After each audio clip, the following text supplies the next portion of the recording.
You won't believe what happened on this flight. This is a shocking story that will leave you furious and confused. Imagine a normal flight. People are taking their seats, when suddenly a white woman starts humiliating a black man. Her words are full of hate and racism, and the situation on board is getting tense by the minute. But here's what will shock you: a moment later the truth comes out, and this man turns out to be not at all who she thought he was. Are you ready to find out who he really was?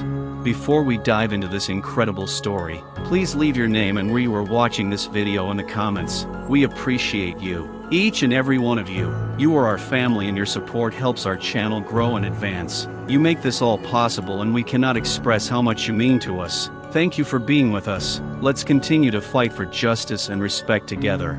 The flight began like any other. The noise of the airport, the sounds of suitcases rolling around, the loud announcements of boarding. Passengers hurried to take their seats on the plane, some eagerly, others with a clear reluctance to endure another tiring flight. On board, there was the usual bustle. Some were looking for their seats, some were fiddling with their carry-on luggage, others were immersed in their phones, as if hoping to distract themselves from the hours ahead in the sky. But this time there was something different in the air, something subtle but tense. It was as if an invisible string was stretched between the passengers, ready to snap at any moment. Among this crowd, one woman stood out, already sitting in her seat by the window. Her cold, piercing gaze literally burned into the man who had just entered the cabin. The man was a middle-aged black man, smiling reservedly and clearly accustomed to long flights. His movements were calm, confident. He greeted several passengers, delicately made his way to his seat in the row a little further from her, and despite his friendly appearance, the woman's attention was riveted only on him. Her face was distorted with distaste, even disgust. The fine lines on her forehead showed the suppressed anger that was slowly boiling in her chest. She couldn't look away, as if his presence had caused something deep inside her to surface. Thoughts began to swirl in her head, full of stereotypes and prejudices. What is he doing here? How can people like that afford to fly? She nervously adjusted the strap of her purse, as if she was afraid that this man would somehow influence her safety and well-being. Her hands began to twitch restlessly. She tapped her fingers nervously on the armrest of her chair, clearly unhappy that someone like him was in the same salon as her. The man sat down in his seat, ignoring the woman's withering gaze. He put his bag under the seat and closed his eyes, trying to relax before the flight, but the calm he radiated only increased the woman's irritation. How could he be so calm? How dare he feel so confident? While the other passengers gradually became absorbed in their own affairs, some of them began to notice an unusual tension. Eyes met, but everyone tried to remain silent for now. The feeling of discomfort grew. It seemed that something unpleasant was about to happen, although no one yet knew what exactly. But one person knew for sure: the woman who sat there, barely containing herself. Her internal dialogue was becoming increasingly dark and unkind. She was having a hard time hiding her dislike, and she no longer intended to. As soon as the black man settled into his seat, the woman couldn't contain herself. She stared at his back, her lips pressed into a thin line, as if there was a man in front of her who was violating her very existence by the mere fact of his presence. As soon as he sat down, she leaned forward a little, as if afraid that someone might hear her, and began to whisper under her breath, but loudly enough that it reached the nearest passengers. Of course, it's always the same. People like him always find themselves in the wrong place. I wonder how he got here. He flies in this class, as if he's something. The man clearly heard her words, but at first he tried not to react. He took a deep breath, hoping that this was just a misunderstanding, that the woman would calm down soon. He knew that such looks and such whispers were not uncommon, especially when it came to his skin color. But something in the tone of her voice told him that this incident would not end with just an irritated look or a casual remark. The woman continued, her voice becoming more pointed, her whisper turning into a caustic mutter directed directly at the man. Does he really think he has the right to fly with us? He probably bought a ticket with his last money just to feel important for once. I wonder what he does when he's not on the plane. With each new word, her tone became more venomous. The man felt the tension around him growing. He opened his eyes, turned his head towards her, his gaze meeting hers for a moment. Her face twisted into a sneer, as if deciding that his reaction was a sign of weakness. The woman took this as a signal to intensify her attack. They're always like that. They think they deserve more than they have. I would never allow myself to behave so brazenly if I were in his place. Now her whisper became a barely suppressed irritation that she could not and did not want to hide. The passengers sitting next to her began to exchange glances, realizing that something was happening. However, no one intervened yet. Some of them pretended not to notice. Others, perhaps, shared her point of view, but remained silent. The man slowly turned his head forward, determined not to engage in confrontation, but his tense posture and clenched fists indicated that he had heard everything perfectly well. His patience was being sorely tested. He did not want to become part of the scene the woman clearly intended to play out in front of everyone. She continued, "People like him always cause trouble. He probably didn't even pay for the ticket. Maybe he's some kind of scammer. It seems like the kind of guy who always finds a way around the rules." Her voice was no longer a whisper now. She spoke with obvious irritation, as if trying to get everyone's attention. Her words penetrated deeper, each one aimed at destroying any dignity the man might have left. She was trying to make him a target, publicly humiliating him, but doing so in a way that avoided obvious conflict. The tension in the cabin was growing. People around her were beginning to feel it, but so far no one was interfering. Some were turning away, hoping the situation would subside on its own. Others perhaps found her words familiar, even justified. The man, despite everything he had heard, remained silent, clenching his jaw and fists, as if gathering his strength before the coming storm. He knew this was just the beginning. The man's silence seemed to only fuel the woman's hostility. She was clearly enjoying her false sense of superiority, feeling that her words were resonating with those who watched but did not interfere. Her voice was no longer a soft whisper. Now she spoke for all to hear, deliberately raising her tone, confident in her own rightness. She glanced in his direction again, as if regarding him with contempt and disgust. Then, as if deciding that she had tolerated his presence for too long, she said loudly, seemingly addressing not indirectly but all the passengers around her, "I don't understand how people like him can afford to fly in this class. Look at him. Frankly, it's just absurd. It's obvious that he doesn't belong here." Her words echoed through the cabin. Several passengers seated closer began to turn around. Eyes, first curious, then suspicious, turned to the man. Some exchanged glances with their neighbors. Others, on the contrary, tried not to show interest, but listened to her every word. Now all attention in this part of the plane was focused on their row. People began to assess the situation, trying to understand what the woman was talking about, and that there might be truth hidden in her words. She noticed that her words were beginning to find a response. It gave her strength. Her voice became even more confident, even sharper.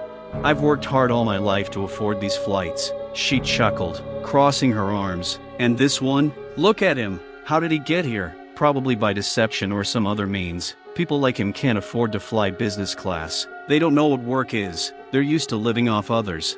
The man sat motionless, as if carved from stone. His silence, his unwillingness to respond to her attacks, only added fuel to the fire. He knew that as soon as he opened his mouth or tried to object, the situation could escalate into a real scandal, and then everything would end even worse. But with each word she said, he felt how more and more people were paying attention to him, how distrust and suspicion among the passengers was growing.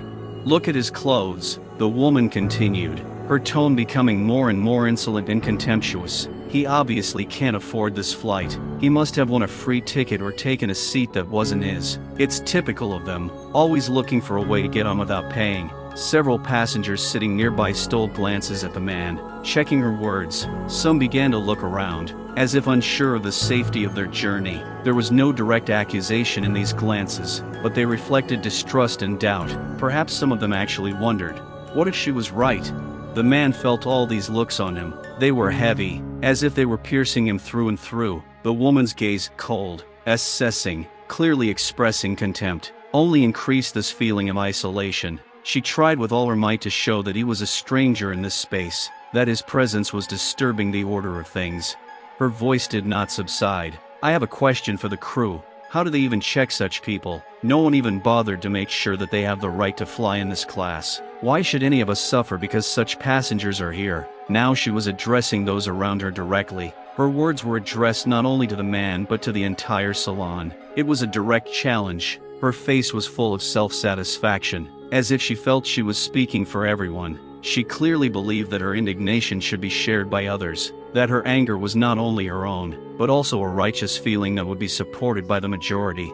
Some passengers began to talk among themselves. Their voices were muffled, but more and more often their eyes turned to the man. Some looked warily in his direction. Some sat in bewilderment, trying not to get involved in this conflict, but the tension was obvious. A flight attendant walking down the aisle noticed the strange atmosphere and heard the woman's words. She slowed down, stopping near their seats, but did not intervene yet. She wanted to understand what was going on before taking any action, but the woman, sensing the flight attendant's presence, immediately addressed her as if her mission had been accomplished. Please check this man's papers. I doubt he even has the right to be in this class. He doesn't look like someone who can afford such a flight. These words sounded like a sentence. They cut the air, introducing even more discomfort and tension into the already tense atmosphere. Passengers in the neighboring rows had already openly turned towards the man and woman. Some of them began to exchange nervous glances, waiting for what would happen next. The man, without turning his head, felt himself surrounded by doubt. As every look, every word pressed on him more and more. The situation was becoming unbearable, but he knew this was only the beginning.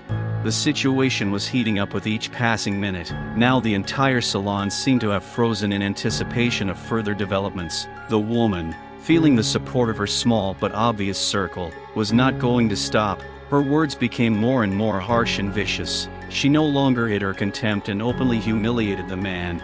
The passengers froze in awkward tension. It seemed that everyone was expecting something terrible to happen at any moment. The flight attendants standing nearby continued to watch expectantly, trying to assess the situation, but not intervening, as if she was not prepared for such an open expression of hatred and racism. The woman, confident in her untouchability, cast another glance at the man, words full of disgust literally flowing from her lips. "You shouldn't even be sitting here," she said sharply, her voice full of contempt. "Yours belong at the back of the plane, with the rabble, or better yet, out of here altogether. I don't understand why people who are incapable of anything allow themselves such privileges. Doesn't anyone see that?" She snorted loudly, raising her hand dramatically as if to show everyone her indignation. Her face twisted into a furious grimace, and she turned to the passengers around her, hoping for approval, support, or at least silent agreement, and some of the passengers actually looked at her with understanding, nodding or quietly expressing agreement. This gave her even more confidence. "Look at his clothes," she continued. "He's an outsider here. You don't usually see people like him in business class. Maybe he'd be more comfortable in the back of the plane, where people of his stature fly. He doesn't belong here. He doesn't deserve to sit next to the likes of us." These words were spoken with such confidence and cruelty that they echoed in every corner of the plane. Her voice was now almost at full volume, and the passengers around her could no longer pretend that nothing was happening.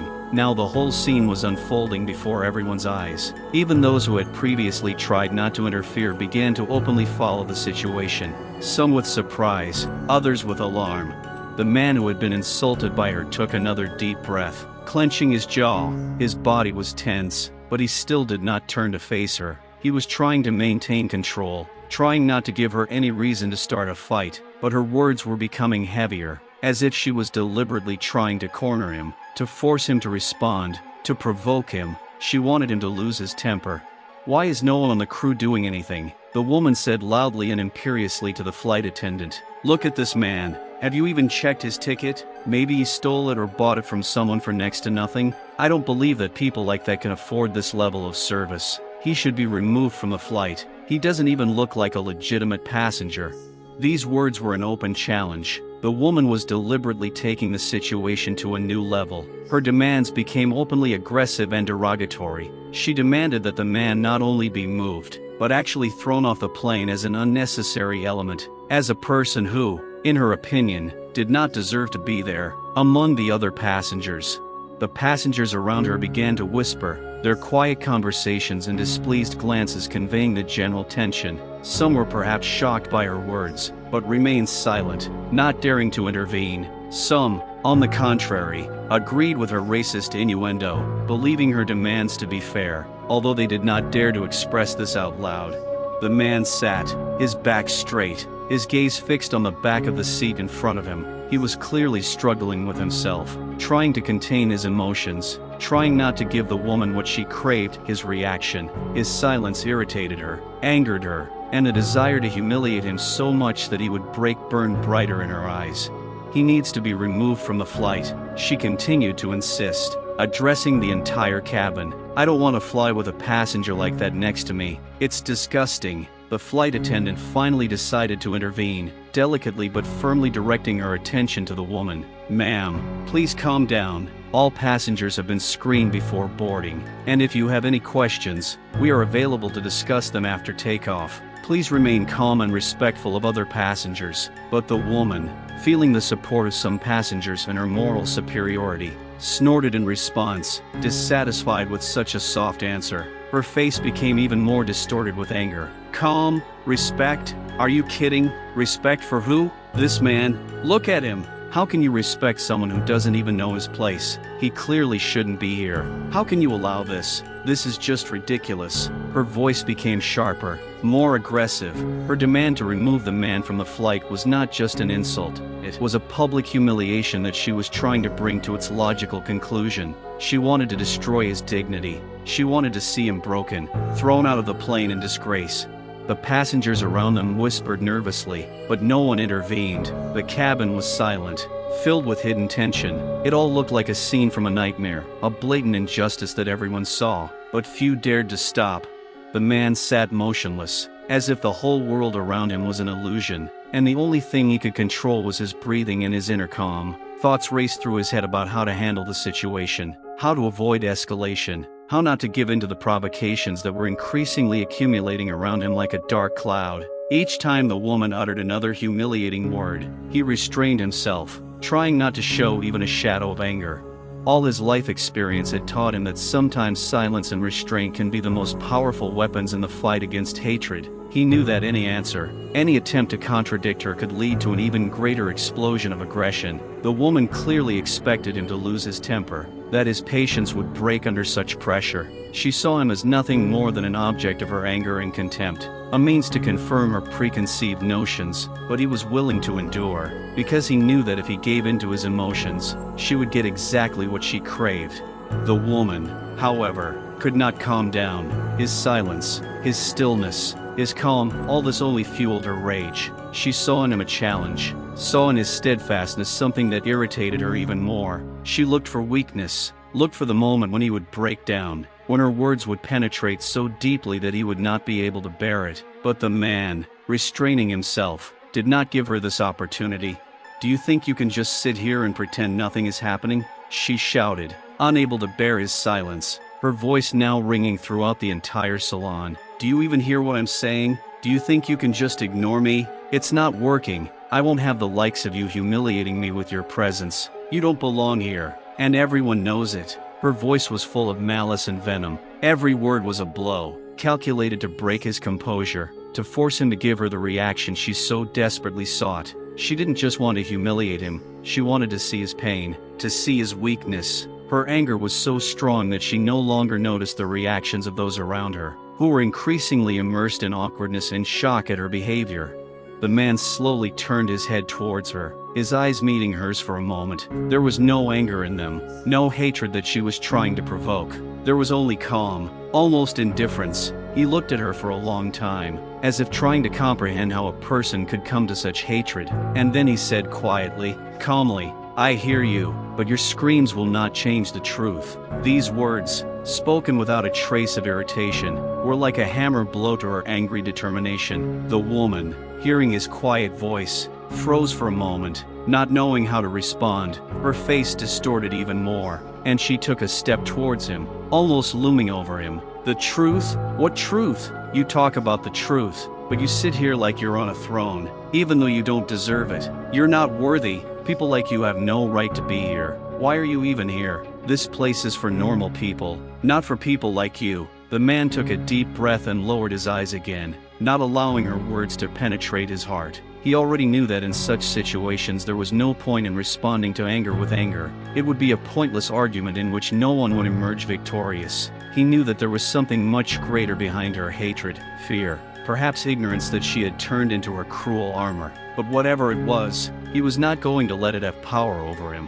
The woman, realizing that she was not receiving any aggression from him, only became even more furious. She was almost shouting, "You don't even try to justify yourself, because you know I'm right. You can't afford to be here. You can't be on the same level as the likes of us. Sitting here is a privilege, and you don't deserve that privilege." She was like a volcano ready to explode, and her words became louder and harsher each time. The passengers in the cabin began to talk among themselves. Some watched the scene tensely, not knowing how to react, and some turned away, trying not to look at the humiliating spectacle, but no one intervened.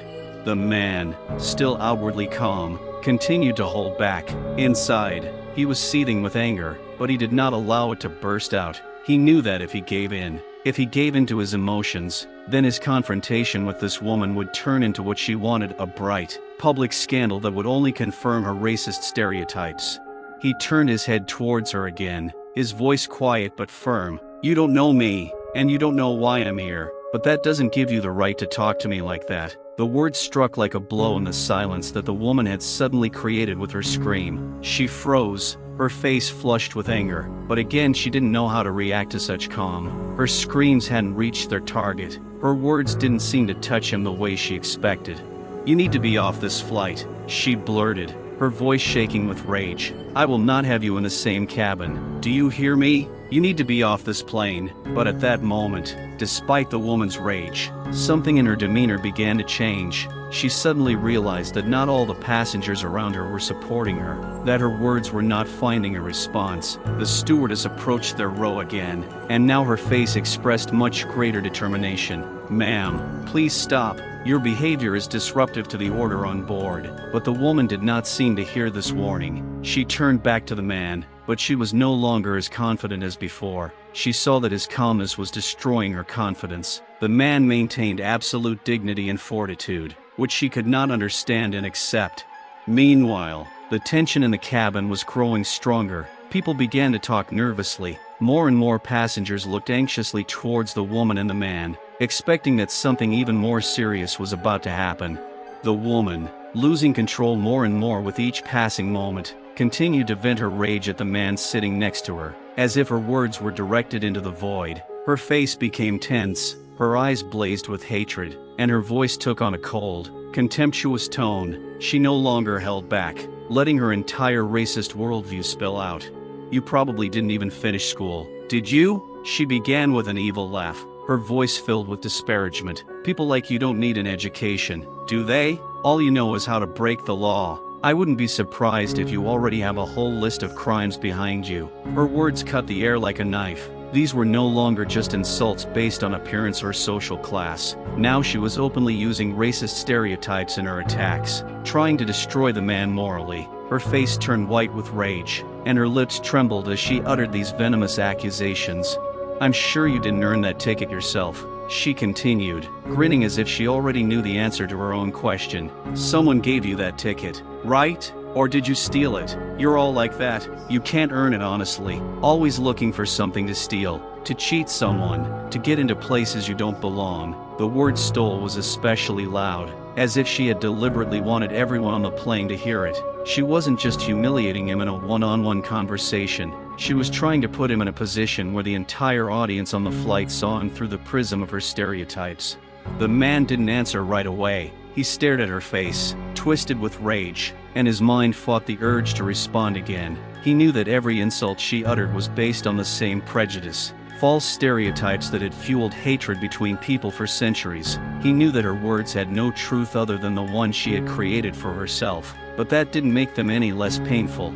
The woman, not receiving an immediate response, frowned and her voice became loud and threatening again. Her words sounded like an accusatory verdict. "I've seen your kind hundreds of times. You've probably been to prison before. Come on, tell me the truth. You're a criminal, aren't you? You're all born that way. You can't be normal members of society. Each one of you is a threat to civilized people. I'm just surprised you were even allowed on this flight." The man clenched his fists under the armrests of his chair, but remained silent. He knew that every word she said was an attempt to irritate him. She wanted to see him angry, desperate, to turn him into the stereotype she had created. She wanted to prove to herself and everyone else that she was right, that her hatred was justified. She continued, her voice becoming more strident and vitriolic. Each new stereotype she used was more vile, more brutal. She spoke of crime, poverty, lack of education, every word laced with racist rhetoric. You probably think that putting on a suit and buying an expensive ticket will change who you are, she said sarcastically, looking him up and down. But a suit won't change who you are. You can't escape who you were born to be. You'll always be one of them, the poor, criminal element of society trying to pretend to be someone better. She laughed, but her laughter was cold, almost insane. The passengers around her began to feel not only awkwardness, but also obvious anxiety. Some tried to distract themselves, pretending not to hear her insults, but the atmosphere in the cabin was so tense that it was impossible to ignore what was happening. "I'm sure you're here illegally," she said loudly again. "Some kind of scam, fraud, something like that. You all do it. I can't believe you bought a business class ticket honestly. It's just impossible with people like you." Her voice was full of venom and self-righteousness. She spoke as if her words were not just accusations, but facts that no one could refute. Her confidence was based on age-old stereotypes that she had absorbed since childhood and considered the only truth. The man slowly turned his head toward her. His eyes were calm, but there was something hard in them now. Like granite, he finally spoke, but his voice did not shake with anger. It was a calm, even tone that sounded almost unfamiliar against the background of her screams. "You judge me without even knowing who I am," he said quietly, not raising his voice. "All your words are just stereotypes that have nothing to do with me, but you are so sure that you are right that you do not notice how wrong you are." His calm was like an ice shower to her hot rage. For a moment she stood frozen, looking at him, unsure how to react to his restraint, but her hatred did not fade. She could not afford to retreat. Her pride and conviction left her no choice. "Am I wrong?" she seethed again. "I see and understand everything. I know people like you, and I know that everything I said is true. You are just another example of how people like you take advantage of our system and then dare to claim that they deserve the same as us. But they do not." Her words were filled with cruelty, and she was clearly trying to put him in his place. The man looked at her again. His eyes were calm, but they no longer had the serenity of before. There was a new strength in his gaze, a strength she could not understand. "Truth is not what you think about others," he said, his voice firm but not loud. "Truth is what people really are, not what you decide about them based on prejudice and hatred." His words struck her convictions like a hammer on glass. But she, though she wavered, raised her head again, ready to continue her attack, because her hatred was stronger than logic and reason. The woman, feeling that her attacks were not going unanswered, seemed to be recharged with this new energy. Her anger and contempt now found an echo not only in herself, but also among some of the passengers, who began to realize that her words, though full of hatred, touched on something deeper and more familiar in their own prejudices. As she loudly uttered another accusation, several people in the row next to them began exchanging glances. One of the men, a middle-aged man with a short haircut and a sharp business suit, was shaking his head in approval. He wasn't just listening. His face was lit up with understanding as he stared at the man sitting next to the woman. It was only a matter of time before someone decided to speak up and support her. "I agree with you, ma'am," he suddenly shouted, his voice loud and confident. People like him are always trying to raise their own importance, but in reality, they only ruin the atmosphere. "Look at him, he shouldn't be here." This shout came as a bolt from the blue. Some passengers, who had previously hesitated and did not know which side to stand on, began to nod in agreement with his words. They looked at the man with condemnation, as if he was the culprit of this entire tense situation. This support from her neighbor turned out to be exactly what the woman needed. Her confidence returned, as if recharged by this encouragement. She looked at the man with triumph, confident that her words now had weight and were confirmed by the opinions of those around her. The loud laughter of the other passengers only increased her gloating.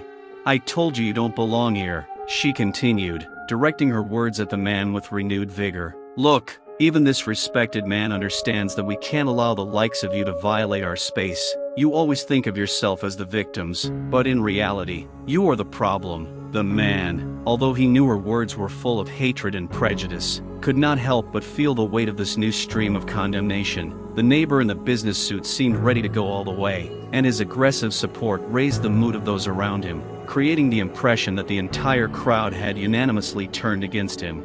Several women in the back rows also began to talk among themselves, glancing at the man and whispering to each other that they, too, considered him out of place. One of them said, "He's probably here for a reason. I know that people like him are usually dropped off. We can't let this go on." Each new insult sounded like a ritual dance of hatred, raising a wave of supportive cries. The man again felt himself tormented by inner demons, doubt, fear, anger. He understood that these people did not see him as a person, but only a projection of their fears and prejudices. But despite this, he remained steadfast, understanding that if he went crazy in response to their hatred, he would only confirm their stereotypes.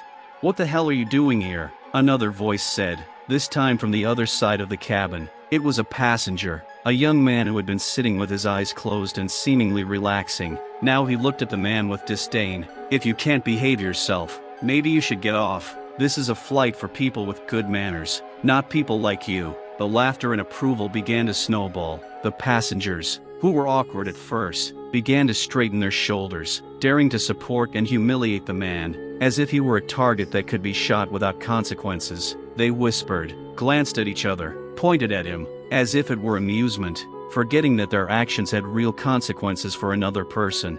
The woman saw the atmosphere in the salon changing, and this only spurred her on. She continued her stream of insults, strengthening her conviction that she herself was the bearer of truth. Each of her arguments, each of her words, acquired new supporters.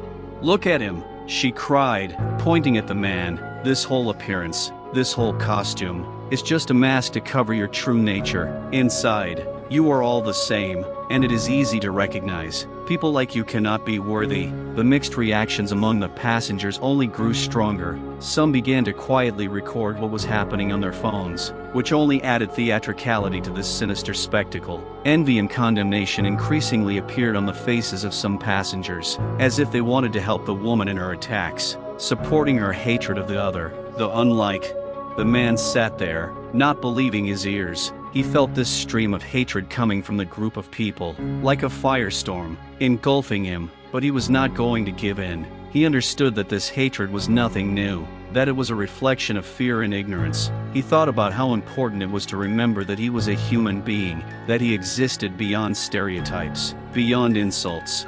"I am not a criminal," he said finally, his voice firm but quiet again. "I am a man who has a right to be here just as you do. I do not ask for your approval. I am the result of my work, my experience, and my achievements." His words sounded like a final appeal to humanity, but at that moment, much to his chagrin, the woman's support only grew stronger. The clash of two worlds, one full of hatred and prejudice, and the other striving for respect and understanding, had reached a critical point. The passengers gathered around did not want to hear his words, but only follow the hysteria that this woman was involved in. The woman, seeing her support grow, felt like the queen of the situation. She decided not to stop. Now her words did not simply humiliate the man, they became a manifesto of her own hatred, a weapon with which she could destroy not only him, but also those who might have once thought about equality and understanding. "This kind of behavior is unacceptable, and you know it," she continued, raising her voice. "Look around, look at us. We are here because we are better, because we deserve this place, while you are just another specimen trying to pretend that you are someone important." Her words again elicited approving nods and murmurs from the other passengers, and the man, already on the edge of an emotional breakdown, knew that this confrontation would not be for nothing. But how he was going to cope with this hatred, with this pressure that was growing around him, he did not know. The situation on board the plane had reached its peak. The small space, initially filled with the usual noise and anticipation, now resembled an arena where the confrontation between the woman and the man was growing like a fire in dry weather. Passengers began to peak with interest. Many took out their phones, ready to capture this chaos. Smiles and jeers, once quiet, now echoed loudly throughout the cabin, as if taunting the man. The woman, feeling the growing support from the crowd, gathered all her strength for the decisive blow. With her face distorted with rage and her eyes shining with hatred, she loudly addressed the stewards, who had been carefully avoiding conflict all this time, watching from one side and waiting for the moment when they would have to intervene. "Hey, you!" she shouted, getting their attention. I demand that you check this man's papers immediately. I'm sure he's here illegally. How many more times do we have to deal with scammers like this? I won't let him stay on this flight and continue his dirty tricks." Her voice was commanding and confident, each syllable filled with anger and righteous reproach. The passengers around her began to whisper, many nodding in agreement. Some of them even stood up to get a better view of what was happening, as if this was not just a scene of conflict, but something important that required their attention. The woman's words caused a wave of approval and support. She was in her element. Her eyes lit up with satisfaction as she watched the crowd's reaction. Several passengers began to express their agreement, casting dark glances at the man, as if they were looking for confirmation of their prejudices. "You have no right to board a flight like this," she continued, oblivious to the fact that her words were sounding increasingly absurd. "You probably think that you can just pay for a ticket and be among normal people, but people like you cannot be part of our society." The man felt everything around him begin to heat up. The misunderstanding that reigned in the air was weighing on him. Every voice, every movement indicated that his status on this flight was being questioned. He understood that everyone around him was looking for confirmation of their fears, not the truth.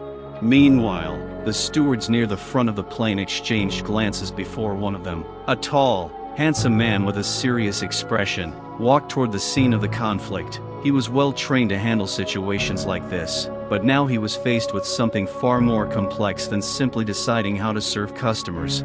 "What's going on here?" he asked the crowd, his voice stern but calm. He knew full well that if he didn't get the situation under control, it could get out of hand at any moment. "This woman claims that I am a fraud," the man said, trying to keep his voice level to keep his emotions at bay. "I am not a criminal, and I have all the documents to prove it." But the woman wasn't going to stop there. She eagerly looked at the steward and, leaning forward, led him as if he were her subordinate. "Check his papers. I'm 100% sure he's here illegally. We can't let people like that ruin our trip. He could be dangerous." The passengers, watching the man being pressured, began to gather momentum, taking up her words. "That's right," someone from the crowd shouted. "Check his papers. He shouldn't be here." It was like a crowd heading for the barricades, their mood turning to a brutal, humiliating blackmail. The steward, realizing that the situation was starting to get out of hand, tried to remain calm. "Okay, I'll look at the paperwork," he said, striding toward the man. His job was to sort out the situation and, if possible, keep the passengers calm. The woman, feeling her words beginning to have an effect, squared her shoulders and crossed her arms over her chest. She was ready for triumph, confident that her hatred and prejudice were now justified. Her plan had worked. She now had the support of the crowd, and she was ready to use it to her advantage. As the steward approached, the man pulled the documents out of his pocket and placed them on the table in front of him. His hands were shaking, but he tried to maintain an outward calm, knowing that he had the truth on his side. He couldn't let this end in humiliation that would leave an indelible mark on his dignity. Gathering his strength, he began to explain the situation to the steward. "I have all the necessary documents and I can prove my identity. I didn't mean to cause any problems. I just want to get to my destination." But the steward, tired of the bickering and tension that reigned in the cabin, looked at the documents with doubt. The passengers around him continued to support the woman, and their whispers, like a hum, did not stop. Every word he uttered seemed to be drowned in their hatred, as if he had no chance. The woman did not miss the opportunity, turning to the steward again. "Look, he is nervous. This is typical behavior for a fraudster. He can't even calmly show his documents," she said, trying to strengthen her influence on the steward. The man felt cold sweat break out on his forehead. Every word the woman uttered raised a wave of discontent among the passengers, and he understood that each new cry of theirs became another chain for him, tying him to humiliation. "Don't let him get away with it," someone from the crowd shouted, and that brought another wave of cheers, which increased the pressure on the steward. This moment, where everything he did seemed to make the situation worse, was growing with each passing moment. But the steward, realizing that he had to act professionally in this situation, took the papers and looked at them carefully. He knew that the man, even with all this hatred, had a right to be heard. His job was to separate fact from fiction, despite the atmosphere of hatred that filled the plane. "I hear you, and I will look into this," he said, peering at the documents. He knew his words might anger the crowd, but he could not allow himself to give in to their pressure. "Please give me a minute," he added, looking at the man to show he was on his side. This was his only chance to take a step toward normalizing the situation while the other passengers continued to watch this cruel spectacle. The situation in the cabin had reached such a level of tension that even the crew, who were trained to handle any incident, were confused. The flight attendants exchanged worried glances, unsure of how to properly respond to the escalating hostility, which broke out between a woman and a man. Although they understood that everything that was happening had potentially serious consequences, fear of the crowd's reaction forced them to act with extreme caution. One of the stewards, a young man with a short haircut and a kind expression, finally gathered his courage and approached the conflict. He noticed that the woman continued to shout loudly insults, and her voice was growing like a wave ready to cover everything around her. "Calm down, please," he said, trying to make contact with the woman. "We're here to help you. Let's try to resolve this peacefully." But her response was immediate and aggressive. "Help? How can you help if you can't see that we have a potential criminal here?" she screamed, pointing at the man. "He probably doesn't even know how to behave properly on a flight like this. You have to do something to protect us from him." The tone of her voice was full of contempt, and her words were not just hateful but deeply prejudiced. And the moment filled the atmosphere with angry anticipation. Many of the passengers began to whisper among themselves, their eyes reflecting the same hatred that was in her voice. There was no pity on their faces. Instead, they were looking for confirmation of their own stereotypes, and every condemning glance cast at the man added hatred to the already heavy atmosphere. Another steward, a middle-aged woman with soft features, approached them and tried to take control of the situation. "Perhaps we should discuss this in a calmer environment," she suggested, trying to reduce the intensity of the emotions. "No, that's not acceptable," the woman interrupted again. "You see that he's black, so he can't be here without a reason. We all know that people like him do nothing but steal our jobs and take over our cities. He can't be one of us." The crowd responded to her words. A buzz of approving voices, whispers and admiration filled the space, and many of them began to nod in agreement. The passengers around them, who had previously sat silent, now wanted to express their thoughts too. "That's right, we need to check his documents," someone shouted from the back row. "Who knows, maybe he shouldn't be here at all." The woman, seeing that her words were finding a response, continued, scorching with her statements. "Why don't you understand that we are taking a risk by allowing people like him to be near us? They are only ruining the atmosphere. I cannot allow myself to fly near a person who may be a criminal." Her voice sounded with force, raising the crowd as if she were their leader. The man sitting opposite felt his heart pounding in his chest. Every new reproach, every arrogant phrase made him feel terrified and ashamed. He knew it was wrong, but something inside him was beginning to panic. How had it happened that his dignity had been so cruelly attacked? He was a victim not just of racism, but of a public opinion built on hatred and fear.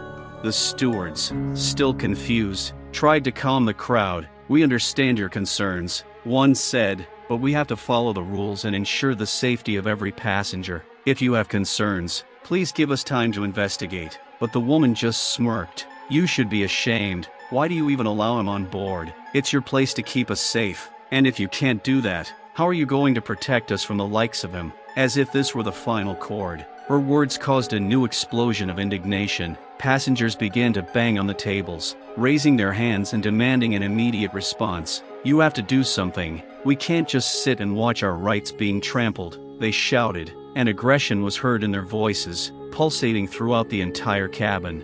At this point, the stewards realized that they were under too much pressure. They looked at each other as if seeking help, but there was no answer. The fear that the situation would get out of control was in the air, and each of them knew that one wrong move could lead to something terrible. The man sat in disbelief as the crowd continued to escalate. He felt the shackles of hatred and contempt tightening around him, and even the stewards didn't know how to deal with it. And while they were looking for a way out, the hatred only grew, like a wave ready to sweep away everything in its path. The crowd around the man continued to gather momentum, and the tension filling the cabin became almost palpable. The woman, feeling herself on a wave of support, raised her voice even higher, addressing all the passengers as if she were the only one protecting their safety.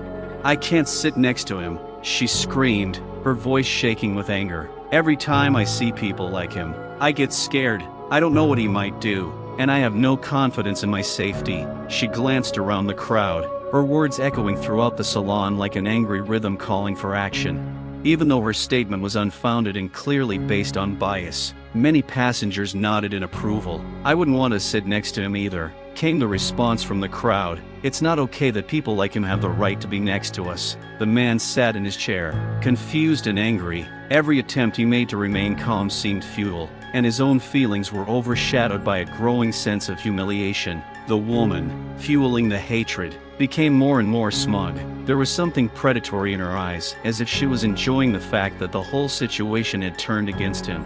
"Look at him," she continued, pointing at the man. "He probably came here to rob us all. Do you see the way he's looking at us? This is not normal. Remember how much news there is about this right now. I have every right to feel unsafe around him." She finished her speech, and the crowd, not knowing how else to react, began to roar again, raising their hands as if at a rally. Each new cry strengthened her position, and more people began to find in her words confirmation of their own prejudices. Like a pack of wolves, they were looking for a victim, and now it was a man sitting alone, discouraged and afraid. "I'm not a criminal," he said in a low voice, trying to cut through the noise. "I'm just a man flying to another place, like you." But his words were swallowed up by the roar of hatred, reaching neither the ears of the stewards nor the understanding of the crowd. The woman didn't stop there. "Can any of you tell me he's not dangerous? I was born and raised in this city, and I know what criminals look like. They all look like him." Her voice was undeniable confidence, and the crowd echoed her emotions, raising their voices in support. "It's not normal for him to be near us," she screamed again, her words like a mantra, urging the passengers into action. People's eyes began to gather around the man, heightening his sense that he had become an object of hatred, as if all his achievements, all his efforts, and his entire life had been reduced to a single trait, the color of his skin. "It's normal that we all want safety," she continued, her voice laced with malice. "You all know they can be dangerous. You all know that." Even though her claims were false, the tenacity with which she spoke captivated the crowd. The man knew that this situation represented yet another of the many forms of racial discrimination he had experienced in his life. But here, on board the plane, he felt completely alone. Even the stewards standing between him and the woman seemed indifferent to his suffering.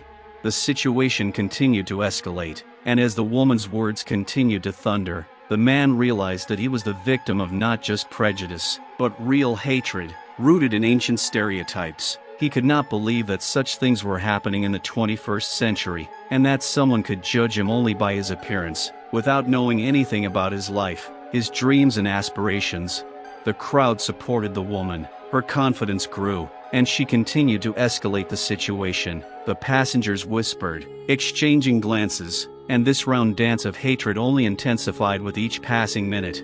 Meanwhile, the stewards, still confused, were trying to find a way to stop this hatred. They knew they had to intervene, but every time they took a step forward, the loud cheers of the crowd forced them to retreat. Their job was not only to ensure safety, but also to protect the dignity of each passenger. "Look, let's calm down and talk about this," one of the flight attendants finally said, her voice a little quieter but still insistent. She tried to change the direction of the conversation, but this time her words fell on deaf ears. Again, indignation filled the space. The woman was full of confidence in her rightness and continued to loudly declare her fears. She knew that every scream of hers only fueled the hatred, and she liked it. For her, this was not just an accusation, it was her chance to feel important and strong in a world that she perceived as threatening. The man, at that moment, felt a sense of despair growing in his heart. He did not know what to do, how to cope with this humiliation and hatred. His own identity was being questioned, and he felt as if his personal history had been forgotten in the cycle of this cruel, humiliating spectacle. The man sat in his seat, feeling his body begin to shrink from the pressure and fear. The looks of the other passengers burned him like fiery arrows, penetrating his soul. Every whisper, every threatening breath only increased his sense of isolation. The crowd, once just a group of people, now seemed to him an abyss of hatred, and he was the only one at the bottom, fighting for his life. The woman's words continued to sound in his head, like an ominous melody to which he could not close his ears. "He should not be near us. People like him cannot fly in this class." These phrases, spoken with such confidence, left scars on his soul that seemed eternal. "How did he even get here?" a voice from the back row said. "How can someone like him afford a business class ticket?" The other passengers began to laugh, and it wasn't just laughter, it was a laugh of contempt that raised an uneasy feeling of insecurity in the man. His heart pounded in his ears, and he couldn't help but think of his accomplishments, of how hard he had worked to get to this seat. He had spent years studying, overcoming prejudices and dislikes. But here, on this plane, his whole life, all his efforts, were being devalued simply because of the color of his skin. He was being reduced to stereotypes that the woman herself spoke out loud with ease, as if they were his personal story. "What? He has nothing to say?" the woman said with disdain as the crowd's attention turned to the man. "He probably doesn't even know how to behave in polite company." Her words brought on a fresh burst of jeers, and he felt his face heat up. He was ashamed that he was here, ashamed that his skin was the cause of this humiliation. He stood up to try to explain, but the words caught in his throat. "I'm not here to scare you," he said, barely audible. "I'm just a man who wants to fly." But his timid words were met with loud laughter and condemnation. "Don't you dare try to justify yourself," the woman shouted, clearly enjoying the moment. "Why are you even here? You're no better than those who always do nothing but ruin everything around them." The blood ran cold in his veins when he saw the approving glances directed at the woman, as if they all agreed with her words. It was like diving into a dark sea where he seemed to drown in his own emotions. His mind wandered between anger and despair, and he did not know how to cope with this flood of hatred. The crowd continued to buzz, creating an atmosphere that was becoming increasingly oppressive. "This is not okay," someone else shouted. "You must be punished for your crimes." The emotions around him were turning into a vortex that he could not help but get caught up in. He tried to stay afloat, but the dark waters of insults and stereotypes were swallowing him deeper. Suddenly he realized that his isolation was not just physical, it was emotional, penetrating the very core of his existence. His identity had been undermined, and he felt the oppression growing ever stronger. He could not ignore the fact that his achievements, his qualifications, his identity were being rejected simply because of his appearance. "Why should I justify myself?" he finally growled, his voice resonating with surprising force, as if he had found the last vestiges of courage within himself. But the crowd, deceived by stereotypes, only swayed even more, taking his feelings under itself. "This is not your place," the woman screamed, clearly enjoying this power over him. "You have no right to be here." His emotions were running high and he felt like his heart was going to burst out of his chest. He wanted to just run away, to get away from this hatred that was pressing down on him like a heavy stone. He saw how the stewards who were supposed to protect him stood aside, unable to intervene. This feeling of complete helplessness was eating away at him. He was not just a victim of racism, he was a symbol of all the prejudices that had been built up over the centuries. Nothing could protect him from this wave of aggression, and he felt his inner strength beginning to fade. His dreams, his desires, everything he had ever known about himself, were compressed into a tiny space where the only sound was the screams of hatred. The crowd's gaze, filled with contempt and fear, seemed to pierce him through and through. And in that place, among people who did not know him, did not understand him, he realized that his life, his identity was under threat. And in that moment he became one of those who had to bear the burden of old stereotypes. The situation on board the plane reached a boiling point. Under pressure from the woman and increasingly insistent demands from other passengers, the stewards finally began to move toward the man. Their faces were filled with confusion and they clearly did not know how to handle this delicate situation. However, noticing the tension and fear reflected in the women's eyes, they quickly decided that they needed to take control of the situation.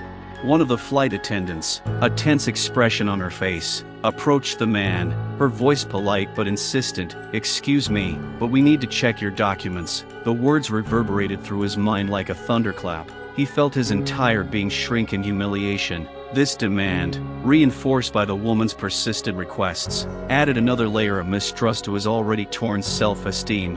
"Why should I show my documents?" he said, his voice low, filled with fear and anger. "I'm just a person flying on this flight, like all of you." But his words, filled with justice, only went over the ears of the flight attendant, who by that point could no longer ignore the noise in the cabin. The crowd, like an angry mass, began to cheer the crew. "That's right, check him," voices rang out. "It's normal that we want to feel safe." The passengers were full of approval, and their faces reflected a clear enthusiasm when the flight attendant continued to insist. "We just have to follow the security procedures. Please give us your documents." The man felt his hands begin to shake as he pulled his passport from his pocket. The gesture seemed to be the final act of betrayal by the crew who were supposed to keep all the passengers safe and supported. Every step, every movement felt like an addition to his humiliation. He wasn't just showing documents, he was showing his life, his identity, which was now being challenged based on his appearance alone. "Look, he doesn't even know how to act," a woman shouted from the back row, raising a wave of cheers and jeers. The man felt his inner resistance weakening, as if everything he knew about himself was once again up for debate. In that moment, it seemed as if his existence was reduced to the color of his skin and the mistrust that it engendered. Gathering his strength, he stood up, looking the flight attendant straight in the eye. "I'm not a criminal. I shouldn't have to go through this because I'm black." His voice was desperate, trying to bring out the humanity in her. "I have a right to fly just like you do. I worked for it." But the flight attendant, as if defending her position, replied, "We have to follow instructions. It's standard procedure." There was a cold tone to her words that left no room for understanding. The crowd echoed her words, and something the man couldn't understand was reflected in their eyes, the sense of righteousness they felt as they watched him humiliated. At that moment, he felt his soul shrinking into a lump. He tried to maintain his composure, but it seemed as if a real hunt had unfolded around him. His light breathing turned into heavy sighs, and inside he was seething with anger and resentment. The passengers, instead of supporting him, chose the side of the woman in her unfounded accusations. "Show us your documents," they shouted again, raising a wave of aggression. The man hung his head, unable to hold back the tears that began to well up in his eyes. He felt helpless, as if all his strength had been drained, and the only reaction to this situation was sheer shock. How could he witness all his efforts, all his achievements, being thrown away because of one look, one racist attitude? "Please, just give us your documents," the stewardess repeated, her tone still polite but insistent. The man handed her the passport with great difficulty, feeling his hands shaking and a wave of despair rising in his chest. He looked at her, trying to find some humanity in her eyes, but saw only emptiness. As she checked his papers, he realized that this wasn't just a test, this was his public humiliation. His life of mistrust and racism laid bare once again before the crowd. His thoughts about how he could have avoided this situation led him into a dark place where there was no meaning, no hope. With each passing moment, as the flight attendant examined his passport, the room grew tense and all eyes were on him. He knew that even if his papers were in order, it would not change the fact that he was the victim of hatred that had spread its wings right on board this plane. Several agonizing minutes passed before the flight attendant returned to the man with his passport. She looked at him as if he were a touchstone for her professional ethics, and finally handed him back the documents, saying only, "It's all right," but he felt no joy. The shadow of humiliation still hung over him like a threat. At that moment, like a Pied Piper, the woman sitting next to him became active again. She looked at him with disdain, and a new wave of anger lit up her eyes. "Well, you see," she began loudly, addressing those around her, "while you're looking at me, he's here, using the system, like everyone else like him." Her voice was sarcastic, and it rolled around the cabin like barbed wire. Often such people use all sorts of tricks to get into the best classes and enjoy privileges. She continued, not taking her eyes off him. There was a confident tone to her words, filled with bias, and the rest of the crowd only nodded in agreement, picking up her rhythm.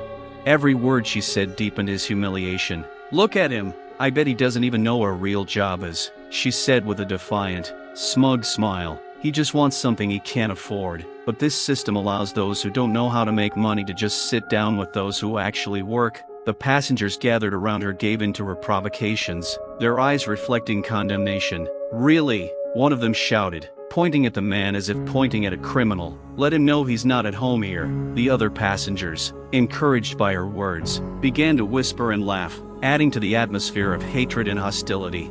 Every insult she uttered cut to the quick. She continued, oblivious to his distress. "Oh, sure, you might have a fake diploma or something. We all know how people like that often take advantage of social benefits. They're used to getting everything without much effort." She lifted her chin proudly, as if this were her triumph. His heart pounded in his chest. He thought about his efforts, how hard he had worked to earn everything he had. Every step, Every decision, every tenacity, it all seemed useless now in the face of this vile attack. He tried to collect his thoughts, but his mind was overwhelmed by oppressive emotions.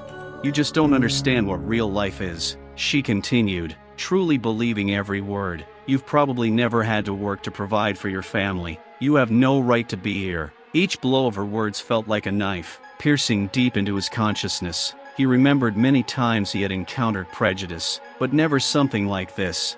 The crowd, now captivated by her speech, began to play along. "Why do we need people like him in our ranks?" someone from the back asked. "We need people who work, not those who just want to ride on someone else's success." The passengers he had once thought indifferent were now part of this cruel system of judgment.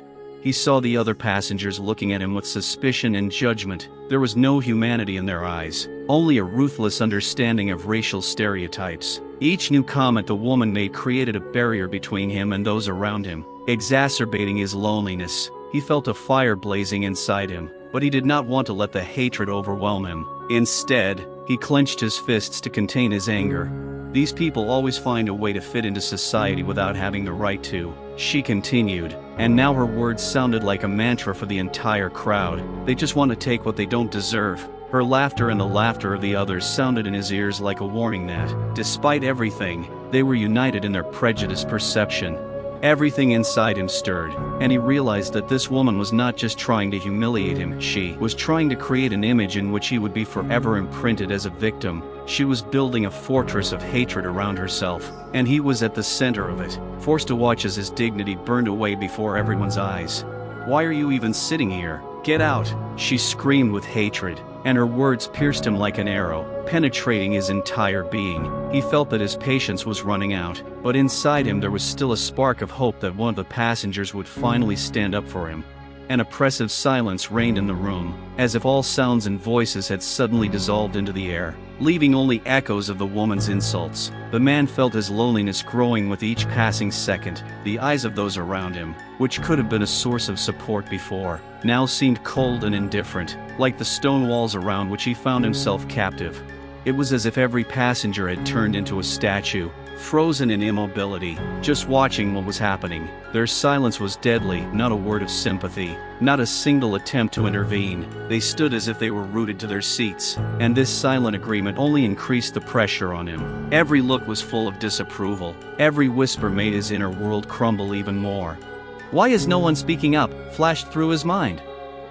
He looked around for someone to give him a supportive look, but found only deflected glances and shamefaced attempts to hide from the conflict. One of the women sitting in the next row even turned away, as if not wanting to see him being humiliated. She could have spoken up for him, but instead she chose to stay in her comfort zone, not wanting to risk her peace for the sake of the truth. His heart pounded with anger and frustration.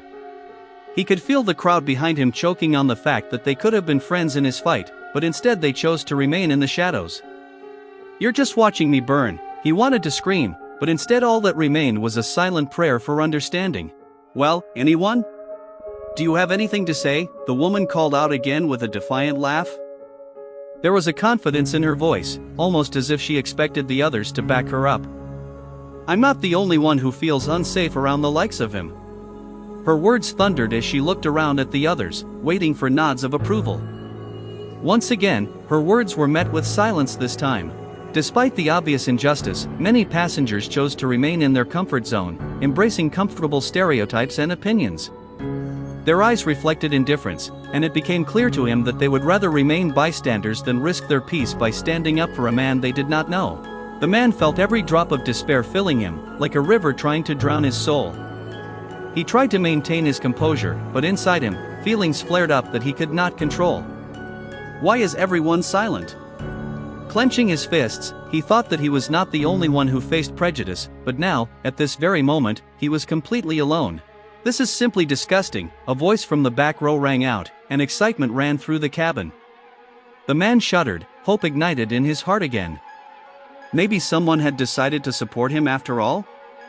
But, as it turned out, it was only the voice of approval of a woman, who further fueled the hatred by adding, "I know many of you agree with me. Don't let him sit here." That comment killed his hope again. He was raging inside, but no matter how hard he tried, He couldn't bring himself to stand up and confront this crowd that hated him just because of the color of his skin. He wanted to scream his truth, his suffering, and that he was a man just like them.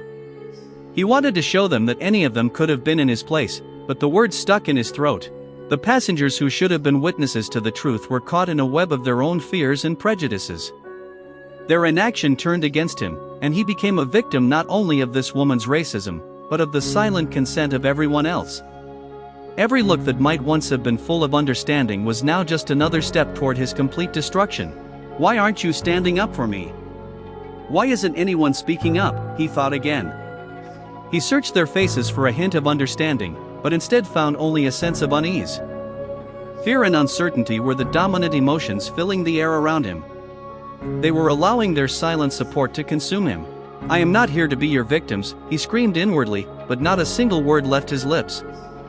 He knew that this was not just his fight, it was a fight against the system, against the prejudice that seemed to be spreading throughout the world. But how could one man defeat a whole crowd of silence and indifference? With each passing second that no one stood up for him, he felt the darkness enveloping his soul. It was as if he was in chains, with no hope or escape. His world was sinking into a deep darkness, and his only wish was for this shame to end. He wanted to just disappear, to fade into oblivion, where he would not be judged, humiliated, or held accountable for who he was. With every second he spent in this humiliating hell, the man felt his soul slowly bleeding out. He tried to collect his thoughts, to force himself to remember the pride and fortitude that once supported him. However, all this seemed unattainable in the presence of this crowd, which only increased his torment. His eyes became a mirror, reflecting everything he felt: anger, pain, and, worst of all, a deep disappointment in humanity. As he looked around, his gaze crossed with many faces, some full of contempt and dislike, others blank, as if they were trapped in their own fears. He saw one passenger show a flicker of understanding, but then turn away, choosing the path of silent avoidance. That look, full of understanding and compassion, vanished so quickly it was as if it had never existed. The woman sitting next to him reached for her phone, giving it an air of importance. She seemed to be seeking refuge in the small screen, ignoring what was happening and trying to create the illusion that everything was okay. "Why can't you see that this is wrong?" He wanted to scream, but the words stuck in his throat, as if the very air was against him. He felt his breathing becoming more and more difficult, as if there was a weight in his chest, pressing down on him. He suppressed a groan to keep from giving in to the emotions that were washing over him like a storm. Anger was flaring up inside him, becoming more and more unbearable with each passing minute. Why? He tore himself apart with the question. Why do I have to go through this? His mind was filled with memories of how he had worked, how he had struggled, how he had overcome the prejudices he had encountered along the way. He remembered his achievements, his dreams, which at that moment seemed so far away. Every step, every decision, every new beginning, all of it was now lost, buried under the layers of this humiliating scene. His gaze became sharp, full of bitterness and despair.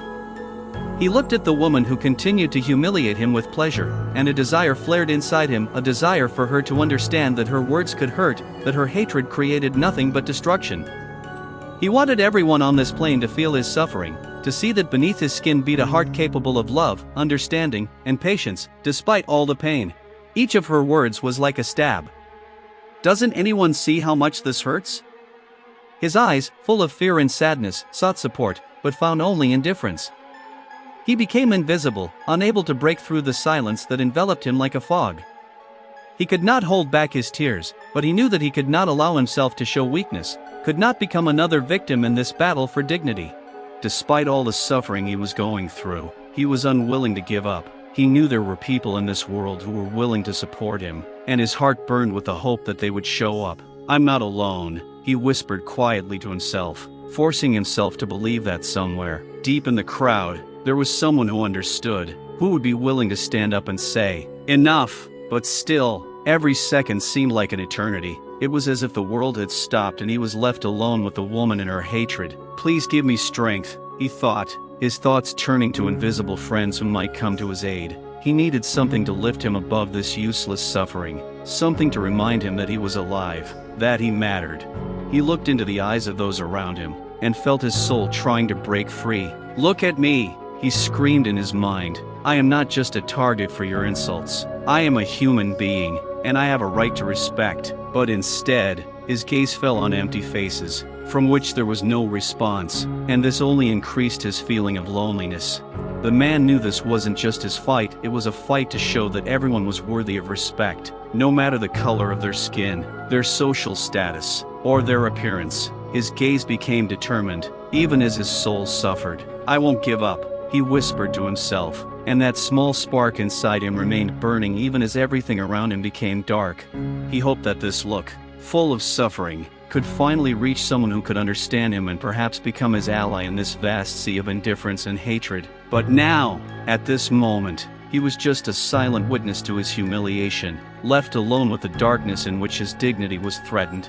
The man continued to endure the humiliation, and it seemed that the world around him had become unbearably slow. The woman, with her hoarse laughter and impudent insults, was a living nightmare that did not want to end. He looked out the window, trying to find solace in the quickly passing clouds that seemed to symbolize his dreams of justice and respect. However, these clouds only increased his sense of hopelessness, because he knew that they were dissolving in the sky, just like his hopes. Suddenly, a loud voice pierced the silence. "Wait, stop! You don't know who you're talking to." Every eye in the cabin turned toward the source of the confident exclamation. It came from a man in the back of the plane who stood up abruptly from his seat, his face alight with determination. The man appeared to be in his early 40s, with gray hair and a tired but penetrating gaze. This sudden reaction caused surprise and tension among the passengers. The woman, still angry, stopped, her face distorted in an expression of bewilderment and anger. She did not expect that anyone would dare to interfere in her duel, which she considered already won. "You don't understand who he is," the man continued, rising to his feet and addressing the woman. His voice was loud and confident, as if he himself were the source of power. "This man is not just a passenger. He is one of the most respected and successful men in this country." The words rolled around the cabin, and the man under attack felt a wave of emotion wash over him. He lacked the words to express the range of feelings that were rising in his soul. His heart beat faster with unexpected hope as all eyes returned to him again, puzzled and expectant. "I know him. We went to school together," he continued, pointing at the man. "He's not just a successful businessman, he's also very involved in charity work, helping a lot of people. And you seem completely unaware of who you're talking to." The atmosphere in the cabin changed, as if someone had pulled the plug on an electrical circuit. The passengers began to whisper, and the bewilderment that had previously dominated their faces was replaced by confusion. The woman, who had been full of confidence just a second ago, now seemed embarrassed, not knowing how to react to the revelation. "He does not deserve your contempt, but rather your respect," the man continued, his voice taking on a new tone that suggested determination. "You stand here, full of prejudice, and fail to see that your stereotypes and hatred have no place in the modern world. For too long we have allowed the likes of you to determine who is entitled to respect." This time, other passengers began to stand up. Someone said loudly, "It's true," and applauded approvingly. Soon the crowd, previously silent, began to slowly but surely react to what was happening. Some raised their hands in support, others whispered their dissatisfaction with what was happening, and it seemed that gradually they became one whole, united by one thought: there is no more room for racism and hatred. The woman stood up, bewildered and frightened. Her confidence, based on racial prejudice, was shattered. "How can you say that?" she muttered, her voice now weak, as if she didn't believe her own words. "I was just expressing my feelings. Your feelings have no right to humiliate others," the man replied, looking her straight in the eyes. "You should know that your words can have consequences. Everyone here deserves respect, no matter the color of their skin or their status, and you have no right to judge them." The words echoed in the air. Slowly but surely, the passengers began to stand up for the man who was still sitting in his seat, feeling as if his consciousness was reaching for release. He was no longer alone, no longer isolated. The gaze of his neighbors changed, from contempt to respect and understanding. They began to realize that he was not just a victim, but a person who embodied hope and resilience. Despite all the humiliation, he suddenly felt a surge of strength. "Maybe this is my victory," he thought, as a spark of hope lit up his heart again. He looked at the woman, who now seemed weak and uncertain, and his inner voice said, "I am not alone. I have the right to my life, to my dignity, and no one can take that away." As the situation became more tense and the passengers' looks continued to change, the man, feeling stronger, stood up. He met the gaze of the man who had stood up for him and, smiling, felt that finally his suffering could become the beginning of something new. The words he had wanted to say for so long were now ready to burst out. I am here. I am proud of myself, and I will not let prejudice destroy me. We are all people here, and we have the right to equality. The woman stood there paralyzed, her eyes wide with horror as the implications of the man's words sank in. She was no longer certain that she was right, and the silence that enveloped her was almost oppressive. Everything around her that had once seemed familiar and safe was now collapsing like a house of cards, under the onslaught of a reality she could not cope with. Her mind was rapidly shifting between anger and confusion. How was this possible? She tried to understand how she could have gotten it so wrong. Memories of the first time she saw him flashed through her mind, how she had stared at his dark skin in disbelief, believing that her stereotypes were justified. But now that she realized that she had humiliated a man who could have been her friend, her colleague, even her inspiration, guilt and shame began to overwhelm her. Her cheeks flushed, and she tried to take a step back, as if hoping she could escape the consequences of her words. But wherever she turned, the eyes of the passengers were on her, and every expression on their faces was a testament to her failure. They watched as her confidence, once as strong as armor, crumbled before their eyes. The faces of the men and women around her expressed a combination of outrage, contempt, and worst of all, sympathy for her. Why didn't I stop? Her thoughts swirled like the wind, tearing at the tatters of her confidence. She had become an unwitting victim of her own prejudices, and this revelation hit her like a bolt from the blue. She had thought herself superior to others, but now her own prejudices had put her in a place she had never wanted to be. The woman looked at the man, who still stood with his head up, his expression dignified and stoic. Her heart sank as she saw all her insults turned against her in an instant. I was wrong, she said, almost in a whisper, but no one heard her. She knew that once spoken, words could not be taken back, and this only increased her confusion. What now? She thought, her mind racing, trying to find a way out of the situation she had gotten herself into. She had expected to see gloating in the eyes of those around her, but instead she saw only pity and understanding. This only made her inner conflict worse. She didn't like feeling vulnerable, especially after she had boasted about being right just minutes ago. Suddenly she was overcome with the fear that everything she thought she was might be a lie. This man she had so easily put down was exactly the type of person she had always condemned, and now he had become a symbol of her own delusions. The ideal she had built her life on began to crumble like sand through her fingers. Gathering her strength, the woman tried to explain, but the words stuck in her throat. It wasn't me. She wanted to scream, but she knew that was just an excuse that wouldn't convince anyone. She saw only condemnation in the eyes of those around her, and this made her fear worse. In that moment, as her world was falling apart, the woman finally realized an important lesson, a lesson about how easy and dangerous it is to judge people by their appearance. She thought about her family, her friends, the people who had once supported her. What if they saw how she acted? How would they react?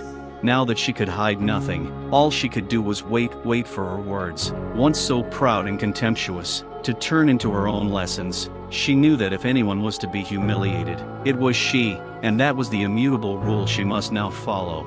At that moment, as the woman stood there, stunned and confused, the crowd around her grew, and her own prejudices, which she had once considered her strength, became her greatest curse. Her face changed like a reflection in water, and her own pride sank into shadow.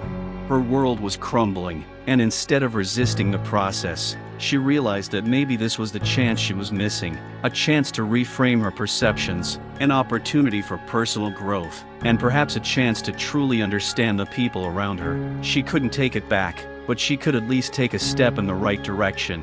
The woman, realizing that her world was falling apart, tried to gather her thoughts into a coherent whole to somehow justify her behavior. She took a step forward, but this movement only emphasized her uncertainty. The passengers continued to look at her with condemnation, and it seemed to her that each pair of eyes pierced her like a sharp blade. Look, I just wanted to say that, she began, but her voice was shaking with nervousness. The words she was saying seemed out of place and empty, like soap bubbles ready to burst at any moment. She tried to justify her actions, but she knew that it didn't make her right. "I was just worried about my safety. You know how it is when someone you don't know is sitting next to you." She trailed off, feeling like her explanations were a lame attempt to mask her own madness. The words that had once given her confidence now seemed pathetic. Not being able to say a simple sorry only made her feel worse. Her arguments were weak and laughable in light of what had just happened, and even she knew it. "I didn't mean anything bad. It's just a weird situation," she continued, trying to sound serious, but the audience didn't believe her. The passengers exchanged glances, some with bewilderment, others with disdain. "I was just scared. That's natural, isn't it?" Her voice sounded more and more desperate, as if she were searching for a lifeline that could pull her out of the abyss of shame.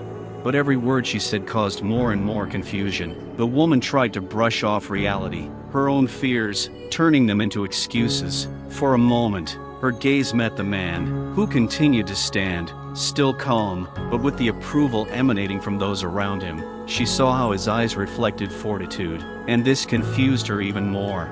"I never thought that," she began again, but then froze, realizing that her words no longer made sense. She could not justify her actions, and this paradox only deepened her confusion. What had once seemed right to her now caused only internal conflict and disappointment. She realized that instead of evoking sympathy, she was now only making her situation worse.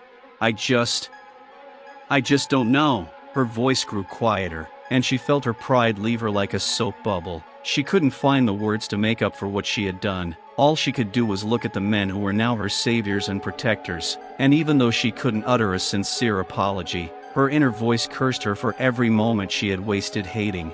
The crowd began to murmur, and her attempts to back down only seemed to make things worse. "You've all seen how she acts," someone said with displeasure, a grim reminder that her public decline was now obvious to all.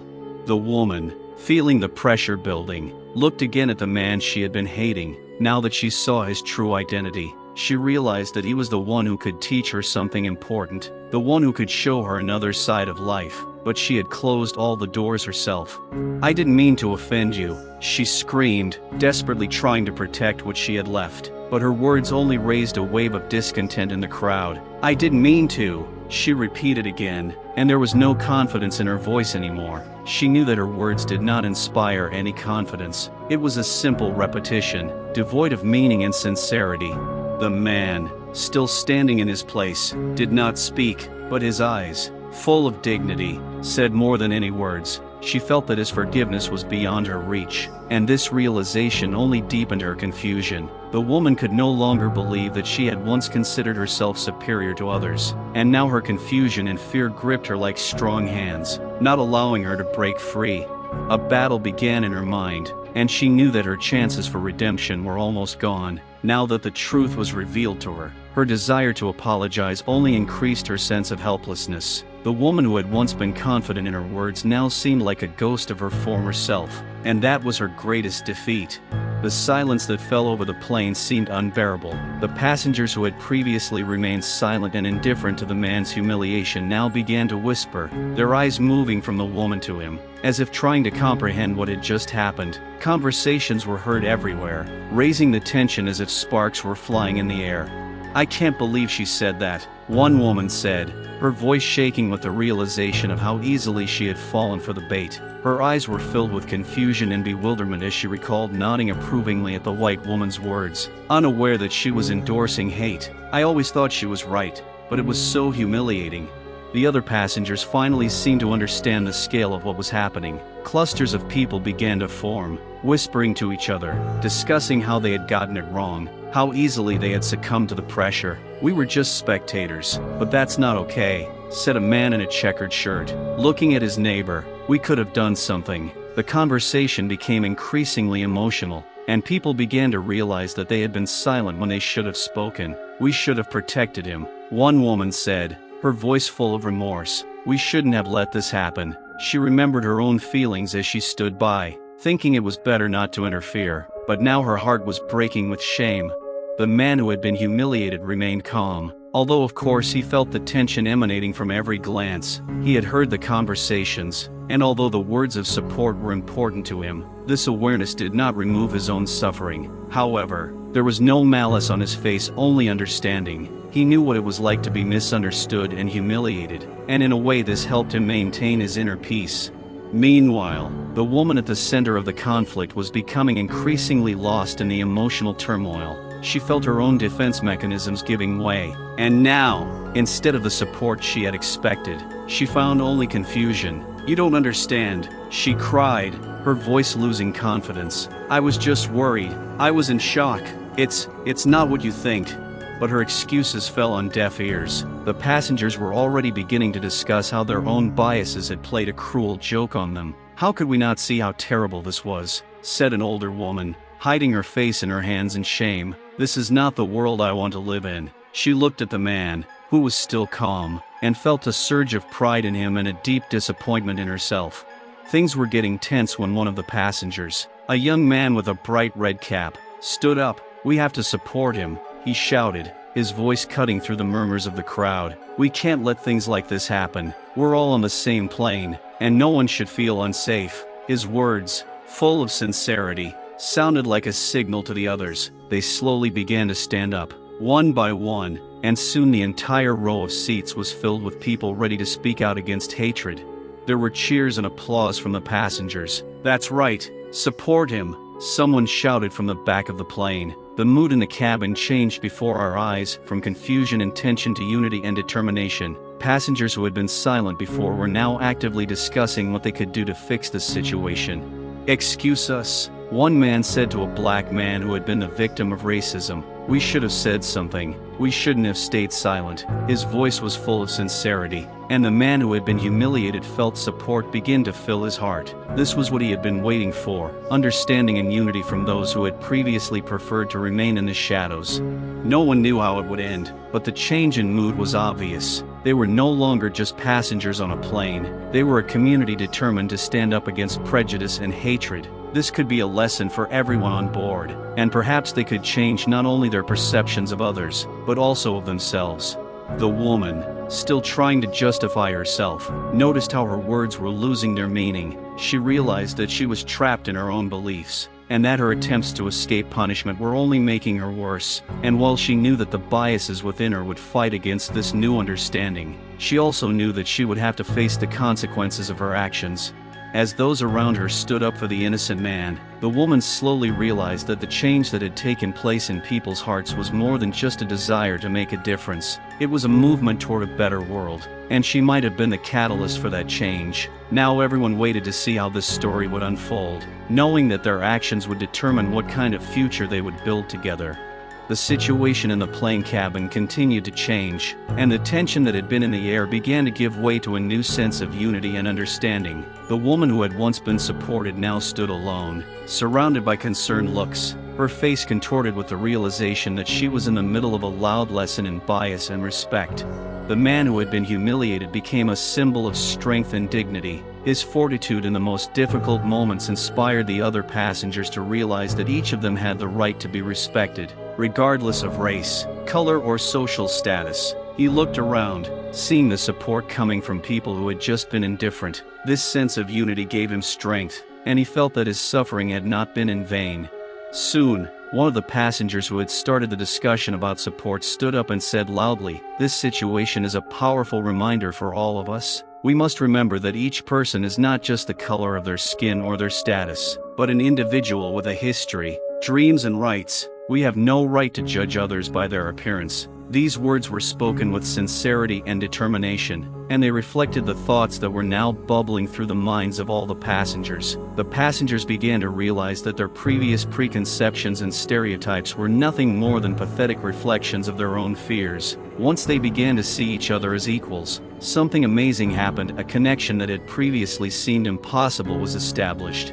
The woman, still trying to find a saving word, just looked at the people around her who were beginning to unite. She realized that her attempts to justify herself would not lead to the desired results. This realization was difficult, but at the same time it became an impetus for understanding her own biases and fears. Her own behavior, based on stereotypes, now appeared before her as an ominous reminder of how easy it is to lose your humanity.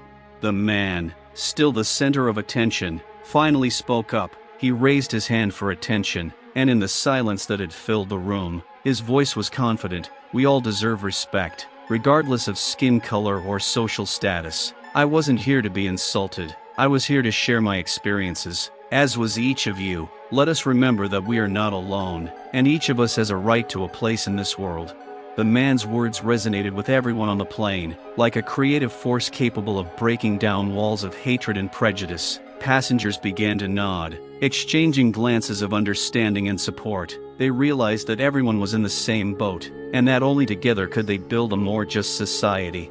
This story is our warning, the man continued, his voice growing more confident. It teaches us that we should not judge people by their appearance, that every person has a story, and that we should strive for respect and equality. When we start sharing our stories, we can change this world for the better. These words left a mark on the hearts of all present. Each of the passengers felt how the awareness of responsibility for their actions awakened their inner strength. They realized that each of them could be part of the solution, that it was necessary not only to condemn hatred, but also to actively advocate for equality and respect.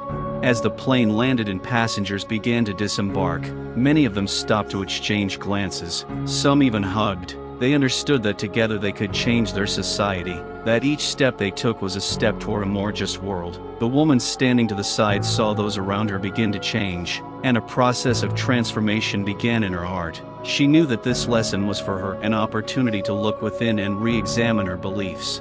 Remember, we are all different, but that doesn't make us any less valuable, someone in the crowd said, and his words echoed throughout the cabin. We are all humanity, and only together can we create a better future. This story, which began with humiliation, ended with a profound realization that respect and equality are not just words, but the foundation on which we can build our relationships and our society. And everyone who was on that plane will forever remember the lesson they learned that day. You can't judge people by their appearance, and every person, regardless of race or status, deserves respect.